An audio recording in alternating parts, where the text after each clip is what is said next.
Human କ manager ଗିରଫ ହେବାକୁ ଯାଉଛନ୍ତି। ଥାନାରେ ମାଳ ମାଳ ଅଭିଯୋଗ ହେଲାଣି। ଯାହା ବର୍ତ୍ତମାନର ସବୁଠୁ ବଡ଼ ଖବର ହ୍ୟୁମ୍ୟାନ ସାଗରଙ୍କ ମ୍ୟାନେଜରଙ୍କୁ ନେଇ। ଦର୍ଶକ ବନ୍ଧୁ, ସେହି ମ୍ୟାନେଜରଙ୍କୁ ଆପଣ ଜାଣନ୍ତି, ଯିଏ ସେଦିନ ତାଙ୍କ ମାଙ୍କୁ ଖରାପ ଭାଷାରେ ଗାଳି ଗୁଲଜ କରିଥିଲେ।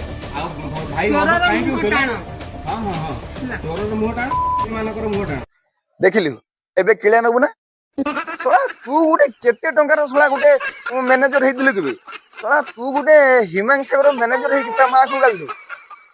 ତାର ଶଳା ଚାକର କହିଲେ ତୁ ହବ, ତାର କୁକୁର ତୁ ତାର ହ୍ୟୁମ୍ୟାନ ସାଗର କୁକୁର ତୁ।